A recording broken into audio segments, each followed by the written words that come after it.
Welcome to How Knows Shit. I wanted to touch on a subject that is dear to me and I have experience in.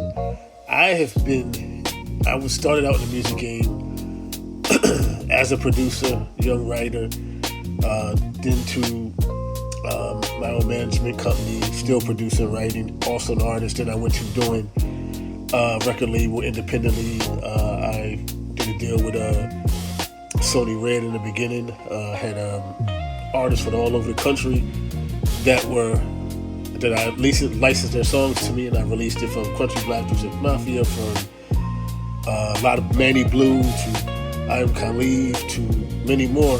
But I hear a lot of people talk about the producer role. I get that a lot. A lot of people don't understand that title. They say, "Oh, Diddy never punched the drum machine.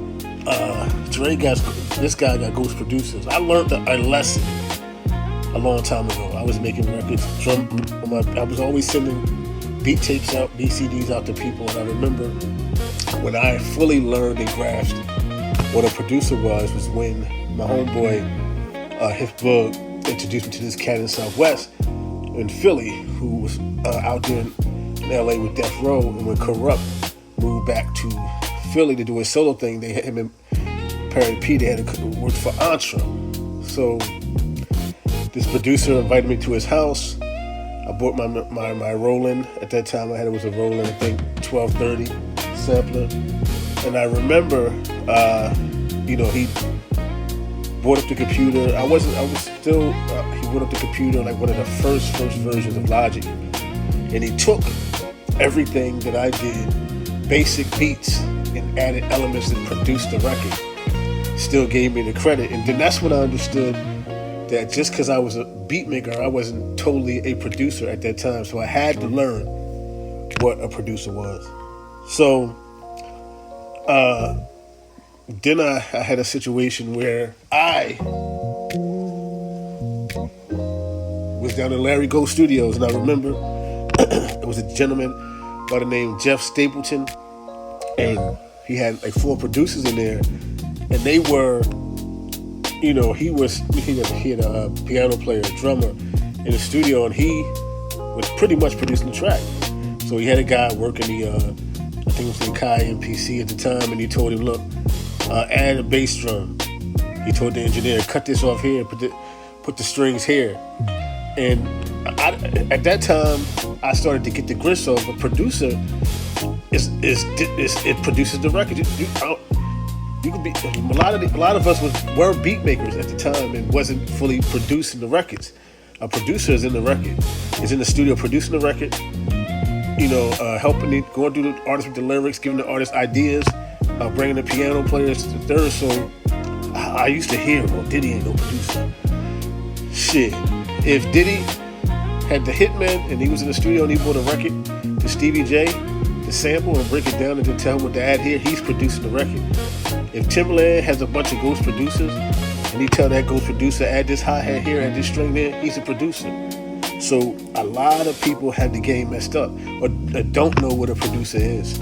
See, I came from an era, I went from analog to digital, then I went to DAW as a computer update. So I dealt with a lot of artists in the past, producing in the past. I got to the point in life where I just want to be all for me. I used to create records and wanted to get artists and singers to sing on the record and reference the records, but they never brought out the records. Like if I could sing, I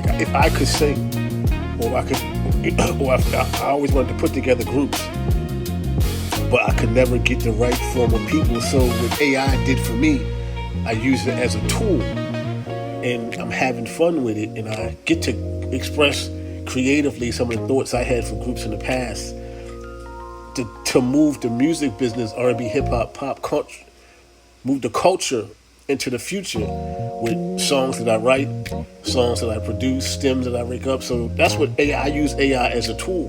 I write all the lyrics. I write music. So when I hear people talk about AI's purpose, for me it's a tool, especially with those programs out there. And once upon a time, I used to draw and do a thing or to put comic books and things out, but it would take me years just to do one issue of comics. And the tools of AI had helped me bring my dreams to life.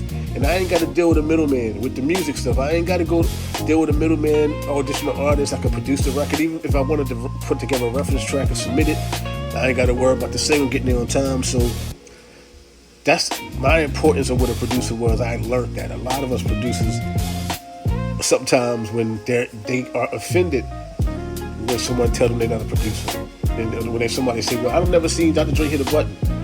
Yeah, but if he's in the studio and he's been sitting down with the engineer, and you tell the engineer, turn that snap up, reverse that snap, do this, and if he's in a writing session and the girl is saying, let me love you down, and say, wait till you hear that sound, he's produced the record.